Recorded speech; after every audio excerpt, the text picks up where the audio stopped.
Telugu Desam party ఉద్దేశపూర్వకంగా ఎన్నికల సంఘం మీద ఒత్తిడి తీసుకొచ్చి తద్వారా వ్యవస్థలన్నీ కూడా చేతబట్టుకుని ఎన్నికల వ్యవహారాన్ని మొత్తాన్ని ఎన్నికల జరిగేటువంటి తంతు మొత్తాన్ని కూడా తెలుగుదేశం పార్టీ అపహాస్యం చేయటానికి వాళ్ళ చేతుల్లోకి తెచ్చుకుంటాకి భారతీయ జనతా పార్టీతో పొత్తు పెట్టుకున్నట్టుగా ఇవాళ మనకి ఈ రాష్ట్ర ప్రజలందరూ కూడా అవగాహన ఏర్పడుతుంది.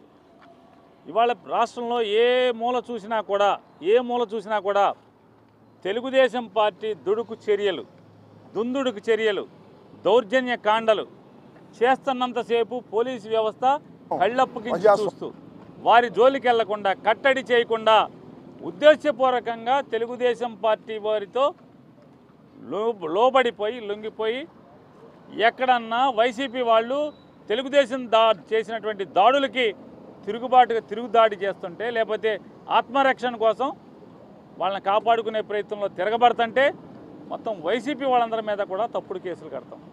చేతులతో టీడీపీ వాళ్ళు కొర్రలతో కొట్టినా కూడా కేసులు లేవు. కానీ దాన్ని తిరుగుబాటుగా ఆత్మరక్షణ కోసం వైసీపీ వాళ్ళు చేతులతో ఎక్కడన్నా తిరగబడితే 307 తప్పుడు కేసులు అన్నీ డీజీపీ గారికి కూడా చెప్పాం. అలా కడుతున్నారా అన్నాడు.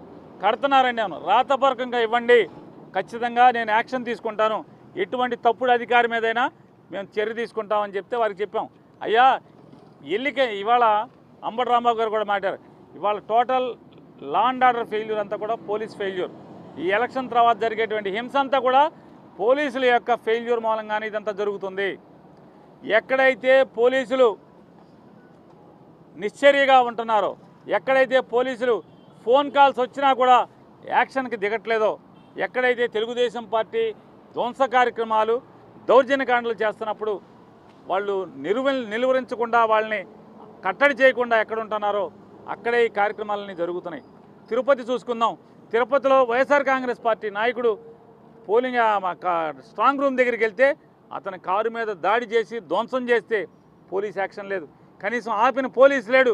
కానీ అది జరిగిన గంటకు కూడా పోలీసు వచ్చి ఆపటం కానీ, పోలీసు వచ్చి వాళ్ళని అరెస్టులు చేయడం కానీ, చట్టపరమైన చర్యలు తీసుకోవడం కానీ చేయకపోబట్టే ఇవాళ తిరుగుబాటు ఇదంతా కూడా. వెంటనే వైఎస్ఆర్ కాంగ్రెస్ పార్టీ వాళ్ళు పోలీసులు చేస్తున్నటువంటి తప్పుడు చర్యలకి మరి తిరుగుబాటు చేస్తే ఇవాళ ఏదో పెద్ద అక్కడ ఏదో జరిగిపోతుందని. పల్నాడులో వినుకొండ నియోజకవర్గంలో చూసుకున్నా, లేదా సత్తెనపల్లి నియోజకవర్గంలో చూసుకున్నా, నరసరావుపేటలో చూసుకున్నా, మాచర్లలో చూసుకున్నా, ఎక్కడ చూసుకున్నా కూడా తెలుగుదేశం పార్టీ ధ్వంసకాండకి తెరలేపితే అక్కడ పోలీసులు ఎక్కడా కూడా కనీసం పట్టించుకోని పరిస్థితి. అయ్యా మమ్మల్ని కొడుతున్నారు, చంపుతున్నారని ఎస్పీకి ఫోన్ చేసినా కూడా మేము చర్య తీసుకుంటామని ఎవడే చెప్తే ఒక్క పోలీసు వచ్చిన వాళ్ళు లేడు. ఏమైపోయారు ఈ పోలీసులు అందరూ కూడా? ఎక్కడున్నారు అంటే ఉద్దేశపూర్వకంగా ఒక దీపక్ మిశ్రా అనేటువంటి రిటైర్డ్ ఆఫీసర్ని, ఎన్నికలకి ఎవడన్నా అబ్జర్వర్గా రిటైర్డ్ ఆఫీసర్ని ఎవరిని వేస్తా అండి? అకౌంటబిలిటీ ఏముంటుంది? వాడికి బాధ్యత ఏముంటుంది? ఎవరికి అతను ఆన్సర్ చెప్పేటువంటి పరిస్థితి ఉంది?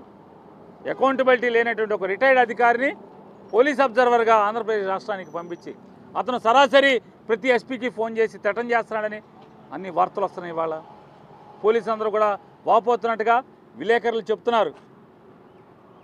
పోలీసులు పెద్ద అధికారులు మాకు చెప్పుకుంటున్నారు. ఏం చేస్తామండి, ఢిల్లీ నుంచి ఒక రిటైర్డ్ ఐపీఎస్ ఆఫీసర్ అబ్జర్వర్గా వచ్చాడు, అతను డైరెక్ట్గా ఫోన్ చేసి థ్రెటన్ చేస్తున్నాడు, నేను సస్పెండ్ చేస్తాను, ఎలక్షన్ కమిషన్కి నీ గురించి రాస్తాను, ఢిల్లీకి రాస్తాను అని చెప్పి థ్రెటన్ చేస్తున్నాడు. సార్ ఏకపక్షంగా తెలుగుదేశం పార్టీకి, భారతీయ జనతా పార్టీకి లొంగిపోమ్మని చెప్పని థ్రెటన్ చేస్తున్నాడని చెప్పిన వార్తలు వస్తున్నాయి. మరి ఇంకా పోలింగ్ అయిపోయాక కూడా ఈ అబ్జర్వర్ ఇక్కడ అవసరమా అని అడుగుతున్నాను. ఇన్ని గొడవలకు కారణమైనటువంటి ఈ అబ్జర్వర్ ఇక్కడ ఉంచాలా? ఇంకా రిటైర్ అయినటువంటి కావాలా? ఒక్క ఉద్యోగంలో ఉన్నటువంటి ఒక్క ఐపీఎస్ ఆఫీసర్ లేడా? కేంద్ర ప్రభుత్వానికి కానీ, ఎన్నికల సంఘానికి, కేంద్ర ఎన్నికల సంఘానికి కానీ ఒక్కడు కూడా ఉద్యోగం చేసేటువంటి సర్వీస్లో ఉన్న ఒక్క ఆఫీసర్ కూడా లేడు. ఇవాళ కృష్ణా జిల్లా చూసుకోండి, చేతులతో టీడీపీ వాళ్ళు వచ్చి వైసీపీ వాళ్ళని కొట్టి వైసీపీ వాళ్ళు తిరగబడుతుంటే చేతులతో కొట్టుకున్న కేసులకి 307లో టీడీపీ వాడు కంప్లైంట్ ఇస్తే చాలు పోలీసులు చెప్తున్నారు.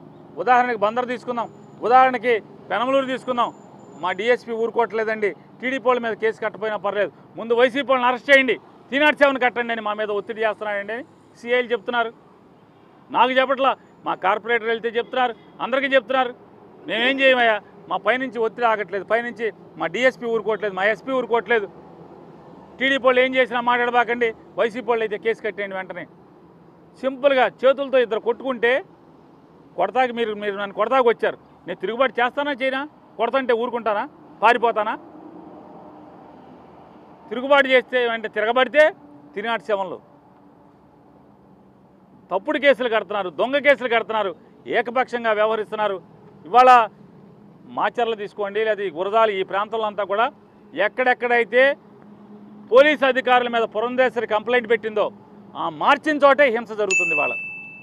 మరి మారిస్తే బాగా జరగాలి కదా, పాత ఎస్పీలు ఉన్న చోట బాగా జరగాలి కదా, తీసేసిన చోట మరి అక్కడ బాగున్నాయి, పాత ఎస్పీలు ఉన్న చోటేమో లా అండ్ ఆర్డర్ ఎంతో కొంత కంట్రోల్లో ఉండటం ఏంటి, మార్చిన చోట ఇంత హింస ప్రజలు పెట్టడం ఏంటి, ఇంత దుర్మార్గంగా సినిమాల్లో చూపించినట్టు మనకు కనపడటం ఏంటి? ఎందుకు టీడీపీ వాళ్ళని ఏం కట్టడి చేయట్లేదు? వైసీపీ వాళ్ళ మీద తప్పుడు కేసులు కడుతున్నారు, ఇవాళ తప్పుడు అరెస్టులు చేస్తున్నారు. ఇవన్నీ చెప్పాం. ఆయన కేసు బాయ్ కేసు ఇవ్వమని చెప్పారు. వారికి ప్రతి ఊరిలో ఆఖరికి తాడిపత్రిలో కూడా ఎంత దుర్మార్గం జరిగిందో, ఏ రకంగా జరిగిందో, పోలీసు ఏ రకంగా ప్రేక్షక పాత్ర, తెలుగుదేశం పార్టీ ధ్వంసరచనకి ఏ రకంగా ప్రేక్షక పాత్ర పోషించి వారిని పరోక్షంగా ఎంత ప్రోత్సహించారో ఇవాళ మన అన్నీ కూడా ఆయన చెప్పడం జరిగింది. ప్రతి ఊరి గురించి కూడా ఆయనకు రికమెండేషన్ ఇచ్చాం. కేసు వారీగా అన్నిటి మీద ఆయన తప్పకుండా నేను విచారణ చేస్తాను, అందరి మీద ఎవడెవడున్నాడో ఆ తప్పుడు అధికారిని అందరి మీద సస్పెండ్ చేస్తానని కూడా డీజీపీ గారు మాట చెప్పారు. 100% తెలుగుదేశం పార్టీ, భారతీయ జనతా పార్టీ రెండూ కలిసి ఎన్నికల కమిషన్ని లోపరుచుకుని తద్వారా ఇక్కడ ధ్వంసరచనకి, హింసరచనకి పాల్పడుతున్నది తెలుగుదేశం పార్టీ, భారతీయ జనతా పార్టీ.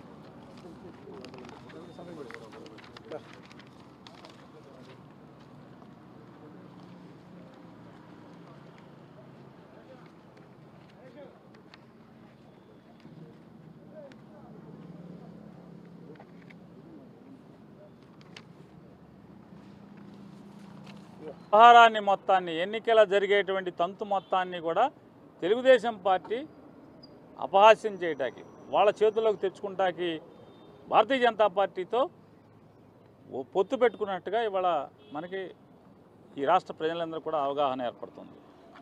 ఇవాళ రాష్ట్రంలో ఏ మూల చూసినా కూడా తెలుగుదేశం పార్టీ దుడుకు చర్యలు, దుందుడుకు చర్యలు, దౌర్జన్య కాండలు చేస్తున్నంతసేపు పోలీసు వ్యవస్థ కళ్ళప్పగించి చూస్తూ వారి జోలికి వెళ్లకుండా, కట్టడి చేయకుండా ఉద్దేశపూర్వకంగా తెలుగుదేశం పార్టీ వారితో లోబడిపోయి, లొంగిపోయి ఎక్కడన్నా వైసీపీ వాళ్ళు తెలుగుదేశం చేసినటువంటి దాడులకి తిరుగుదాడి చేస్తుంటే, లేకపోతే ఆత్మరక్షణ కోసం వాళ్ళని కాపాడుకునే ప్రయత్నంలో తిరగబడుతుంటే మొత్తం వైసీపీ వాళ్ళందరి మీద కూడా తప్పుడు కేసులు కడతాం. చేతులతో టీడీపీ వాళ్ళు కొర్రలతో కొట్టినా కూడా కేసులు లేవు. కానీ దాన్ని తిరుగుబాటుగా ఆత్మరక్షణ కోసం వైసీపీ వాళ్ళు చేతులతో ఎక్కడన్నా తిరగబడితే 307 తప్పుడు కేసులు అన్నీ డీజీపీ గారికి కూడా చెప్పాం. అలా కడుతున్నారా అన్నాడు. కడుతున్నారండి అను, రాతపూర్వకంగా ఇవ్వండి, ఖచ్చితంగా నేను యాక్షన్ తీసుకుంటాను, ఎటువంటి తప్పుడు అధికారి మీదైనా మేము చర్య తీసుకుంటామని చెప్తే వారికి చెప్పాం. అయ్యా ఇవాళ అంబటి రాంబాబు గారు కూడా మాట్లాడారు, ఇవాళ total law and order failure అంతా కూడా పోలీస్ ఫెయిల్యూర్. ఈ ఎలక్షన్ తర్వాత జరిగేటువంటి హింస అంతా కూడా పోలీసుల యొక్క ఫెయిల్యూర్ మూలంగానే ఇదంతా జరుగుతుంది. ఎక్కడైతే పోలీసులు నిశ్చర్యగా ఉంటున్నారో, ఎక్కడైతే పోలీసులు ఫోన్ కాల్స్ వచ్చినా కూడా యాక్షన్కి దిగట్లేదో, ఎక్కడైతే తెలుగుదేశం పార్టీ ధ్వంస కార్యక్రమాలు, దౌర్జన్యకాండలు చేస్తున్నప్పుడు వాళ్ళు నిలువరించకుండా, వాళ్ళని కట్టడి చేయకుండా ఎక్కడ ఉంటున్నారో అక్కడే ఈ కార్యక్రమాలన్నీ జరుగుతున్నాయి. తిరుపతి చూసుకుందాం. తిరుపతిలో వైఎస్ఆర్ కాంగ్రెస్ పార్టీ నాయకుడు పోలింగ్ స్ట్రాంగ్ రూమ్ దగ్గరికి వెళ్తే అతని కారు మీద దాడి చేసి ధ్వంసం చేస్తే పోలీస్ యాక్షన్ లేదు. కనీసం ఆపిన పోలీసు లేడు. కానీ అది జరిగిన గంటకు కూడా పోలీసు వచ్చి ఆపటం కానీ, పోలీసు వచ్చి వాళ్ళని అరెస్టులు చేయడం కానీ, చట్టపరమైన చర్యలు తీసుకోవడం కానీ చేయకపోబట్టే ఇవాళ తిరుగుబాటు ఇదంతా కూడా. వెంటనే వైఎస్ఆర్ కాంగ్రెస్ పార్టీ వాళ్ళు పోలీసులు చేస్తున్నటువంటి తప్పుడు చర్యలకి మరి తిరుగుబాటు చేస్తే ఇవాళ ఏదో పెద్ద అక్కడ ఏదో జరిగిపోతుందని. పల్నాడులో వినుకొండ నియోజకవర్గంలో చూసుకున్నా, లేదా సత్తెనపల్లి నియోజకవర్గంలో చూసుకున్నా, నరసరావుపేటలో చూసుకున్నా, మాచర్లలో చూసుకున్నా, ఎక్కడ చూసుకున్నా కూడా తెలుగుదేశం పార్టీ ధ్వంసకాండకి తెరలేపితే అక్కడ పోలీసులు ఎక్కడా కూడా కనీసం పట్టించుకోని పరిస్థితి. అయ్యా మమ్మల్ని కొడుతున్నారు, చంపుతున్నారని ఎస్పీకి ఫోన్ చేసినా కూడా మేము చర్య తీసుకుంటామని ఎవడే తప్పితే ఒక్క పోలీసు వచ్చిన వాళ్ళు లేడు. ఏమైపోయారు ఈ పోలీసులు అందరూ కూడా? ఎక్కడున్నారు అంటే ఉద్దేశపూర్వకంగా ఒక దీపక్ మిశ్రా అనేటువంటి రిటైర్డ్ ఆఫీసర్ని, ఎన్నికలకి ఎవడన్నా అబ్జర్వర్గా రిటైర్డ్ ఆఫీసర్ని ఎవరిని వేస్తా అండి? అకౌంటబిలిటీ ఏముంటుంది వాడికి బాధ్యత ఏముంటుంది? ఎవరికి అతను ఆన్సర్ చెప్పేటువంటి పరిస్థితి ఉంది? అకౌంటబిలిటీ లేనటువంటి ఒక రిటైర్డ్ అధికారిని పోలీస్ అబ్జర్వర్గా ఆంధ్రప్రదేశ్ రాష్ట్రానికి పంపించి అతను సరాసరి ప్రతి ఎస్పీకి ఫోన్ చేసి థ్రెటన్ చేస్తున్నాడని అన్ని వార్తలు వస్తున్నాయి. ఇవాళ పోలీసు అందరూ కూడా వాపోతున్నట్టుగా విలేకరులు చెప్తున్నారు. పోలీసులు పెద్ద అధికారులు మాకు చెప్పుకుంటున్నారు. ఏం చేస్తామండి, ఢిల్లీ నుంచి ఒక రిటైర్డ్ ఐపీఎస్ ఆఫీసర్ అబ్జర్వర్గా వచ్చాడు, అతను డైరెక్ట్గా ఫోన్ చేసి థ్రెటన్ చేస్తున్నాడు, నేను సస్పెండ్ చేస్తాను, ఎలక్షన్ కమిషన్కి నీ గురించి రాస్తాను, ఢిల్లీకి రాస్తాను అని చెప్పి థ్రెటన్ చేస్తున్నాడు సార్. ఏకపక్షంగా తెలుగుదేశం పార్టీకి, భారతీయ జనతా పార్టీకి లొంగిపోమ్మని చెప్పని థ్రెటన్ చేస్తున్నాడని చెప్పిన వార్తలు వస్తున్నాయి. మరి ఇంకా పోలింగ్ అయిపోయాక కూడా ఈ అబ్జర్వర్ ఇక్కడ అవసరమా అని అడుగుతున్నాను. ఇన్ని గొడవలకు కారణమైనటువంటి ఈ అబ్జర్వర్ ఇక్కడ ఉంచాలా? ఇంకా రిటైర్ అయినటువంటి కావాలా? ఏ ఒక్క ఉద్యోగంలో ఉన్నటువంటి ఒక్క ఐపీఎస్ ఆఫీసర్ లేడా? కేంద్ర ప్రభుత్వానికి కానీ, ఎన్నికల సంఘానికి, కేంద్ర ఎన్నికల సంఘానికి కానీ ఒక్కడు కూడా ఉద్యోగం చేసేటువంటి సర్వీస్లో ఉన్న ఒక్క ఆఫీసర్ కూడా లేడు. ఇవాళ కృష్ణా జిల్లా చూసుకోండి, చేతులతో టీడీపీ వాళ్ళు వచ్చి వైసీపీ వాళ్ళని కొట్టి వైసీపీ వాళ్ళు తిరగబడుతుంటే చేతులతో కొట్టుకున్న కేసులకి 307లో టీడీపీ వాడు కంప్లైంట్ ఇస్తే చాలు పోలీసులు చెప్తున్నారు. ఉదాహరణకి బందర్ తీసుకుందాం, ఉదాహరణకి పెనమలూరు తీసుకుందాం. మా డిఎస్పీ ఊరుకోవట్లేదండి, టీడీపీ వాళ్ళ మీద కేసు కట్టపోయినా పర్లేదు, ముందు వైసీపీ వాళ్ళని అరెస్ట్ చేయండి, 307 కట్టండి అని మా మీద ఒత్తిడి చేస్తున్నాడండి అని సిఐలు చెప్తున్నారు. నాకు చెప్పట్లా, మా కార్పొరేటర్ వెళ్తే చెప్తున్నారు, అందరికీ చెప్తున్నారు. మేమేం చేయమయ్యా, మా పైనుంచి ఒత్తిడి ఆగట్లేదు, పైనుంచి మా డిఎస్పీ ఊరుకోవట్లేదు, మా ఎస్పీ ఊరుకోవట్లేదు. టీడీపీ వాళ్ళు ఏం చేసినా మాట్లాడబాకండి, వైసీపీ వాళ్ళు అయితే కేసు కట్టేయండి వెంటనే.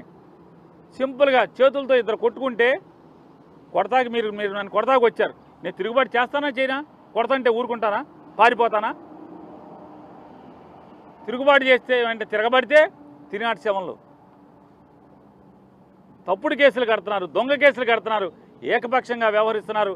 ఇవాళ మాచర్ల తీసుకోండి, లేదా గురజాలు, ఈ ప్రాంతంలో అంతా కూడా ఎక్కడెక్కడైతే పోలీసు అధికారుల మీద పురంధేశ్వరి కంప్లైంట్ పెట్టిందో ఆ మార్చిన చోటే హింస జరుగుతుంది. వాళ్ళ మరి మారిస్తే బాగా జరగాలి కదా, పాత ఎస్పీలు ఉన్న చోట బాగా జరగాలి కదా, తీసేసిన చోట మరి అక్కడ బాగున్నాయి, పాత ఎస్పీలు ఉన్న చోటేమో లా అండ్ ఆర్డర్ ఎంతో కొంత కంట్రోల్లో ఉండటం ఏంటి, మార్చిన చోట ఇంత హింస ప్రజల్లో పెట్టడం ఏంటి, ఇంత దుర్మార్గంగా సినిమాల్లో చూపించినట్టు మనకు కనపడతాం ఏంటి? ఎందుకు టీడీపీ వాళ్ళని ఏం కట్టడి చేయట్లేదు? వైసీపీ వాళ్ళ మీద తప్పుడు కేసులు కడుతున్నారు, ఇవాళ తప్పుడు అరెస్టులు చేస్తున్నారు. ఇవన్నీ చెప్పాం. ఆయన కేసు బాయ్ కేసు ఇవ్వమని చెప్పారు. వారికి ప్రతి ఊరిలో, ఆఖరికి తాడిపత్రిలో కూడా ఎంత దుర్మార్గం జరిగిందో, ఏ రకంగా జరిగిందో, పోలీసు ఏ రకంగా ప్రేక్షక పాత్ర, తెలుగుదేశం పార్టీ ధ్వంసరచనకి ఏ రకంగా ప్రేక్షక పాత్ర పోషించి వారిని పరోక్షంగా ఎంత ప్రోత్సహించారో ఇవాళ మన అన్నీ కూడా ఆయన చెప్పడం జరిగింది. ప్రతి ఊరి గురించి కూడా ఆయనకు రికమెండేషన్ ఇచ్చాం. కేసు వారీగా అన్నిటి మీద ఆయన తప్పకుండా నేను విచారణ చేస్తాను, అందరి మీద ఎవడెవడున్నాడో ఆ తప్పుడు అధికారిని అందరి మీద సస్పెండ్ చేస్తానని కూడా డీజీపీ గారు మాట